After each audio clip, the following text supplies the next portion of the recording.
Aujourd'hui, je vais vous parler d'une soirée spéciale que nous avons organisée entre amis. Nous avons mis du temps à trouver une date pour essayer de faire coïncider tous les calendriers et nous sommes retrouvés dans un restaurant qui s'appelle La Passerelle. Ce restaurant se situe à Issy-les-Moulineaux et a l'avantage d'offrir une très belle carte des vins et surtout de receler quelques trésors. Le patron Michael est un passionné à la fois de gastronomie et de vin et la soirée compensée se limitait à quelques bouteilles que nous avions choisies ensemble. Il se trouve qu'une table voisine, une assez grande table voisine, avait apporté plein de bouteilles, plein de trésors. Et du coup, pendant la soirée, nous nous sommes livrés à un échange comme du ping-pong entre les deux tables. Cette soirée est placée sous le signe du partage. Donc, on partage, on a fait goûter avec le patron. Nous étions vraiment dans l'ambiance, très bien accueillis. Et l'échange ne s'est pas limité à notre tout petit monde de 6 amis, mais bien au contraire, nous nous sommes ouverts jusqu'à la fin de la soirée. Et une fois levé, la soirée a continué encore un tout petit peu pour goûter d'autres choses. Et c'est cette grande aventure que nous avons réalisée ensemble avec d'autres personnes qui restera dans les mémoires, je dirais presque à la limite, plus que les bouteilles, et Dieu sait qu'il y avait de belles bouteilles que nous avons pu déguster, même plus que ces quelques flacons qui font rêver plein d'amateurs, mais c'est plus la compagnie, l'échange, le partage, l'ambiance, le climat, tout ce qui fait que ça devient un moment qui est à la fois lié aux bouteilles, mais pas tant que ça, parce que ces bouteilles-là, on les a bues ce soir-là et on s'en souviendra. Bien, alors, un petit parcours initiatique pour commencer avec les vins que nous avions choisis, ensuite comment ça a pu s'étendre à la table voisine, pour finir le soir à goûter quelques merveilles assez insoupçonnées que j'aurais sans doute jamais imaginé pouvoir goûter dans ma vie. Mais le fait c'est que j'étais probablement au bon endroit, au bon moment. Et c'était ce soir-là qu'il fallait que je franchisse pour la première fois le seuil de la Passerelle, ce restaurant qui est un grand souvenir pour moi et auquel je retournerai bientôt. Alors, les vins, nous avions choisi 3 blancs, 3 rouges, histoire de goûter des flacons très différents. Nous avons eu un échange de cartes de vin avant, et puis nous sommes assez vite mis d'accord, ce qui est bien. Il n'y a pas eu de lutte pour imposer, au contraire, donc ça s'est fait relativement facilement. Donc nous avons commencé en fait par 2 blancs, assez curieux d'ailleurs de les mettre ensemble, parce que c'est 2 styles différents. Un style, je dirais, plus charnu, plus gras, et un style plus traçant, plus sec, sec au sens sans forcément du gras qu'on peut trouver dans les vins de la Côte de Beaune. On est en Bourgogne, d'ailleurs on était pour l'essentiel en grande partie ce soir-là en Bourgogne, puisque nous avons eu 3 blancs de Bourgogne, et donc nous avons commencé par un Côte de Beaune blanc de Saint-Aubin, du domaine Paul Pillot, qui est un domaine qu'affectionne un de nos amis qui était à table, et effectivement c'était une très belle découverte pour moi. Un Saint-Aubin premier cru Les Charmois 2022, un vin tout en parfum, tout en à la fois délicatesse mais avec une certaine volupté, un certain charme omniprésent, direct, et une volupté, cette volupté en bouche dont je me souviens encore. Et en face, sans chercher forcément une opposition, même si on est quand même enclin quelque part à opposer 2 vins blancs de Bourgogne, là c'était un Chablis premier cru monté de tonnerre du domaine Vincent d'Ovissa, qui est un des meilleurs domaines dans l'Auxerrois, dans le Chablisien. Et là c'était un 2018, donc un vin qui a un peu plus de bouteilles et qui a un profil beaucoup plus traçant, beaucoup plus, je dirais peut-être beaucoup moins voluptueux, mais également parfumé, mais d'une façon beaucoup plus florale, plus retenue, avec un peu plus de retenue. Je ne saurais pas dire si l'ordre a influé, mais globalement, la table était partagée entre ces 2 flacons. Personnellement, moi, je reste quand même très sensible au Chablis de Dovissa, donc j'ai retrouvé ce supplément d'âme que je trouve dans ces vins. Cela n'enlève rien au Paul Pillot, qui lui est charmeur et attractif et effectivement, sur le moment, je dirais presque plus gourmand. Mais c'est quand même assez difficile de les départager. Tout cela, c'est une première entrée mise en bouche qui donnait le ton, parce que la cuisine aussi était absolument sublime, parce que le plat suivant, c'était un très beau poisson qui était servi sur un meursault, euh, un meursault du domaine rouleau, donc un meursault appellation contrôlée, donc c'est un meursault village, et là, c'était un meursault 2022 qui, lui, alors déjà a une couleur assez pâle, pas forcément très prononcée, mais beaucoup de matière, beaucoup de corps, je dirais presque une tenue qui le ferait euh, presque passer pour un premier cru ou alors pour un parcellaire. En tout cas, c'est un beau morceau bien ferme, euh, bien sur le fruit et surtout extrêmement enfin, puissant. C'est pas le mot, mais extrêmement avec une assez forte matière et très présente. Donc tout ça allait très bien avec la cuisine. C'était un très bon moment. Ensuite, nous sommes passés sur les rouges et là, nous avions deux styles, je dirais, extrêmement différents de deux très grandes maisons. Je dirais deux maisons qui sont très, très appréciées par les amateurs. L'une, c'est le domaine Munier-Gibourg et l'autre, c'est le domaine Prieuré-Roch. Donc Prieuré-Roch étant la propriété de la famille Roch qui est copropriétaire de la Romanée-Conti, donc sur la branche la Loubise-le-Roi. Et donc ce domaine est connu aujourd'hui par les amateurs de vin qui recherchent effectivement des vins très peu interventionnistes, je dirais assez libres et pourtant quand même dans les appellations, donc qui respectent les cahiers des charges, mais avec je dirais un traitement à la fois au chai et à la vigne qui est plus proche de ce qu'on pourrait qualifier de vin nature que de vin purement traditionnel. Et face à ça, un vin de Mignoret-Gibourg. Là, ce sont les sœurs Mignoret-Gibourg et c'est effectivement, pour moi, c'est un des plus beaux domaines de Bourgogne. Alors, bien entendu, moi, je pars avec un a priori, donc j'ai préféré le vin de Mignoret-Gibourg. Naturellement, c'est ma tendance, mais il n'en reste pas moins que le Nuit Saint-Georges premier cru du domaine Prieuré-Roch était une très très belle bouteille, beaucoup plus sur le fruit. On sent pratiquement pas d'élevage, donc on est vraiment sur je dirais presque sur le, le vin un peu accru, avec un côté très direct d'appréciation, une rondeur en bouche, et avec parfois quelques côtés qui rappellent enfin, je dirais presque la peau de raisin, quoi. Et c'est très brut, mais c'est en même temps très parfumé et très fin. Et en face de ça, on a un Vosne Romanée du même millésime, 2022, simplement village. Mais on sait que chez Mignoret-Gibourg, même un Bourgogne, appellation contrôlée, va peut-être vous éblouir. Là, moi, j'ai été ébloui sur une viande qui était cuite vraiment parfaitement à cœur, magnifique, et tranchée et servie avec ces deux vins. C'était de toute façon un moment assez extraordinaire d'avoir la chance de goûter ces deux flacons l'un à côté de l'autre. Alors ensuite, et nous sommes arrivés au dessert, et peut-être que la séquence des vins n'était pas idéale, parce que bon, il restait encore une bouteille, et là on est sorti de la Bourgogne pour aller dans le Rhône Sud. Alors vous allez me dire, quand on va chez Reynaud, parfois on peut penser au vin de Bourgogne, pour cette délicatesse, pour ce fruit, pour ce côté très parfumé. Là, nous étions sur un Font-Salette, donc un château de Font-Salette, la cuvée classique, la cuvée en Côte-du-Rhône classique. Et là, c'était un vin qui, pour moi, était évidemment avec des accents beaucoup plus d'épices.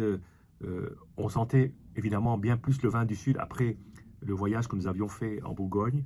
Et c'était servi, alors, moi, j'ai pas forcément goûté en même temps, mais un dessert au chocolat. C'est sûr que de tous les vins, celui qui allait le mieux, mais je dirais pas que c'était pour moi un mariage idéal, mais la séquence était ainsi. Et comme nous avions choisi les vins, bon, le chocolat est arrivé au moment où nous attaquions ce château de Fonsalette, qui lui a de l'âge, puisqu'il date de 2012. Alors de Fonsalette 2012, c'était la, la deuxième fois que je dégustais un Fonsalette 2012, je crois. Et la première fois, j'avais adoré à l'ouverture. Et effectivement, là, on l'a bu à l'ouverture. C'est le seul vin qui a été ouvert avec quelques heures à l'avance. Et ce vin-là est vraiment m'a conquis avec tous ces arômes de fruits un peu mûrs, d'épices. C'est un vin qui laisse une empreinte assez particulière, qui fait partie de la galaxie des vins de Reynaud. Donc, Emmanuel Reynaud, récemment disparu, maintenant ce sont ses enfants qui ont repris.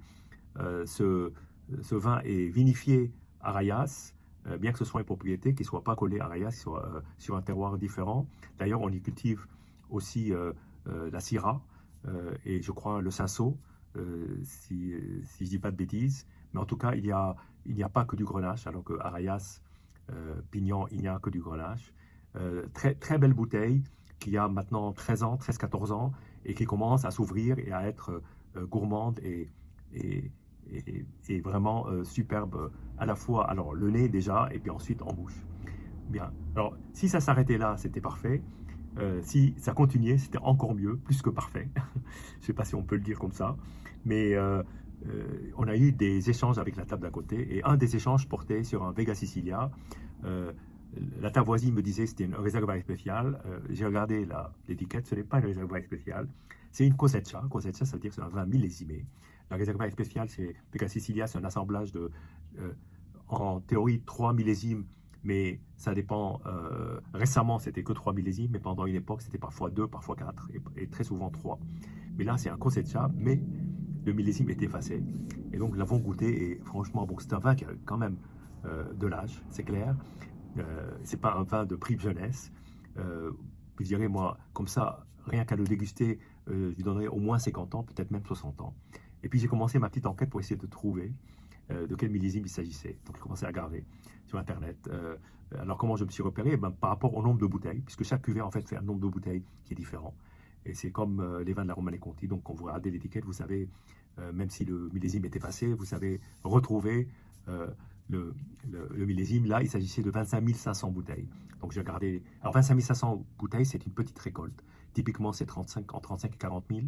Donc là, c'est une petite récolte, c'est une petite année. Donc c'est une année qui était peut-être climatiquement plus difficile. Il y a eu il y a eu un tri plus sélectif, probablement. Il faut savoir qu'il y a des Vega Sicilia, des années qui n'ont pas eu lieu, qui n'ont pas existé. Pourquoi? Parce que tout le vin passait dans les Valbuena. Là, en 57, il y a eu du vin. Il y a eu probablement du vin qui est parti dans Valbuena, un peu plus que d'habitude, ça dépend de la récolte. Mais là, donc, c'était effectivement en 1957, qui est le millésime qui affiche les 25 500 bouteilles. Donc, à partir de là, on continuait les échanges, mais nous ne sommes pas arrêtés là. Nous avons choisi quelques bouteilles sur la carte pour essayer de déguster d'autres choses. Et une des bouteilles nous a été versée dans une très très belle carafe que certains reconnaîtront par la forme, qui ressemble à un cygne, je dirais presque. Ça me fait penser à un cygne. Et là, c'était à l'aveugle, il fallait essayer de trouver. Et moi, je me suis situé en Côte-de-Beaune, mais sans trop savoir ce que c'était. Donc, c'était un Meursault Comte Porizo. Donc, c'est un premier cru du domaine des Comtes-Lafont, un des grands domaines. Rouleau, Comte-Lafont. Là, on est vraiment dans les grandes maisons qui, en général, délivrent de la qualité remarquable sur les années. Donc, là, c'est en 2020, c'était un sacré vin. Bien riche, c'est pas vraiment le mot, mais bien fruité, avec un côté beurré, un côté toasté. C'était magnifique, très belle concentration. Et ensuite, nous sommes partis à déguster d'autres vins chez les voisins, mais nous sommes revenus à notre bercail pour un vin de dessert, parce que là, effectivement, sur le chocolat, il manquait quand même un vin de dessert. Et du coup, moi, j'avais laissé mon chocolat reposer. Et puis là, un vin à l'aveugle que j'aurais peut-être pas reconnu, mais j'ai dit que c'était un petit Mansingue ou un gros Mansingue. En tout cas, pour moi, c'était Sud-Ouest. J'ai pensé plutôt Jurançon. Et ben, c'était effectivement Jurançon, c'était le Clos Joliette 2005. Alors, c'est assez étonnant parce que 2005, c'est 20 ans et on n'imagine même pas qu'un vin comme celui-là puisse avoir 20 ans. Alors, c'est un Clos Joliette plutôt liquoreux. Je ne saurais pas dire quel était le sucre résiduel, mais en tout cas, c'était un un très beau vin avec une très belle couleur qui était ambre, doré ambre, et puis des arômes assez subtils. J'ai retrouvé un peu d'anis, un peu quelques petits arômes qui me rappelaient une chartreuse. Voilà. Et ensuite, nous avons quand même, après cette épopée, je dirais, nous sommes posé des questions de pourquoi on goûterait pas, pour se rafraîchir le palais, un champagne. Et puis là, notre sort s'est dévolu sur un Charles Heidsieck, Blanc des millénaires, année 2006. Alors, Blanc des millénaires, c'est une cuvée très spéciale qui a été créée par un chef de cuve chez Heidsieck il y a longtemps, où il isolait un millésime particulier, évidemment parmi les meilleurs, et c'était un très long élevage. Et donc là, on était sur un 2006, couleur cristalline, or jaune, des arômes de pamplemousse, de crème pâtissière, et puis surtout une gourmandise en bouche, un équilibre entre le côté des bulles, le côté cette belle mousse qui tapisse votre palais, avec encore pas mal de vigueur, et puis une très belle robe en bouche, en tout cas un très bel accompagnement en bouche, jusqu'à une assez belle longueur. Bon, là-dessus, c'est terminé à peu près notre programme avec les prolongations. Puis il y a eu des prolongations de prolongations. C'est comme la troisième mi-temps. Et cette troisième mi-temps nous a permis de goûter quelques merveilles, dont un Royal Kébir, qui est un vin algérien de 1945. Donc puisé dans la cave, dans une cave algérienne que connaît Michael, le propriétaire du restaurant. Un très beau partage. Il y avait un petit fond de Château Misard 1991, donc j'ai goûté. C'est un des plus beaux millésimes de Misard. C'est un vin, alors c'est un vin auquel moi je suis très attaché de mes origines libanaises, mais c'est un vin qui a une très forte personnalité et qui surtout tient énormément avec l'âge, même si certaines personnes trouveront parfois certains arômes un peu surprenants, mais c'est de mémoire, c'est trois cépages, les 3 C, Cabernet Sauvignon, Carignan et Cinsault. Un assemblage un tiers assez improbable, une méthode de vinification assez unique qui a recours au béton et qui fait que ces vins tiennent extrêmement longtemps. Et pour finir, nous avons goûté un vin du Maroc en 2002 qui s'appelle le Château Roslan des Coteaux de l'Atlas, premier cru. Donc il y a une classification, en tout cas, dans les vins de l'Atlas. Une assez belle étiquette, je dois dire. Je ne m'attendais absolument pas. Une couleur légèrement évoluée, mais encore avec un fond de rouge. Un vin qui a encore beaucoup à donner, malgré ses 23 ans, 24 ans. Et pour finir, je dirais, hors vin classique. Un Marsala, un vieux Marsala de Florio. Alors, je ne saurais pas dire quel âge il avait, mais j'adore, moi, ces vieux Marsala. J'en ai quelques-uns. Je les partagerai ici un jour en vidéo parce que ce sont des vins qui sont assez exceptionnels. J'en ai même du 19e siècle. Donc, j'ai hâte de goûter. Ce sont évidemment des boissons qui peuvent, une fois ouvertes, peuvent se garder assez longtemps, comme des vins, comme les Porto, comme les Madères. Mais c'est le côté italien de ce type de vin. Et là où j'ai été extrêmement surpris, c'est en dehors, alors évidemment j'ai goûté aussi un vin corse, un vin blanc corse du domaine du comte Abatucci, Jean-Charles Abatucci, le général de la Révolution. En revanche, je ne me souviens pas du millésime, et désolé. Et puis j'ai fini sur une liqueur faite au Liban. Alors là, c'est une découverte parce que être à Issy-les-Moulineaux et découvrir qu'un des châteaux les plus connus au Liban, qui s'appelle le château Kefraya, fabrique une liqueur de raisin qui s'appelle le nectar de Kefraya. C'est une liqueur au jus de raisin, alors à boire glacé, donc là je ne l'ai pas bu glacé, mais c'est pas grave. Elle titre à 16% d'alcool. Elle est extrêmement fine, très délicate et côté pâte de fruits un peu cuite. Et c'était un magnifique moment pour revenir à mes origines, après être passé par Musard, après avoir voyagé avec mes amis et les personnes avec qui nous étions en Bourgogne, et puis Vega Sicilia, l'Algérie, le Maroc. Finalement, le vin est un voyage, et ce voyage-là peut se situer en bord de Seine, dans une commune de la région parisienne, dans un lieu qui est un lieu très hospitalier, très accueillant, où le vin a sa place, à côté de la gastronomie. C'est pas seulement un accompagnement, la gastronomie n'est pas forcément le premier rôle, le vin n'est pas forcément le premier rôle, mais c'est un partage de rôle entre les deux. Et c'était un moment surtout de grande chaleur où j'ai eu l'occasion de retrouver des amis que on ne se voit pas souvent. On communique énormément, mais on ne se voit pas aussi souvent qu'on l'aimerait. Mais c'était l'occasion de le faire, mais surtout aussi de connaître d'autres personnes, et surtout le propriétaire du restaurant qui a un accueil assez exceptionnel, dont je me souviendrai assez longtemps. Voilà. Sur ce, je vous dis à bientôt.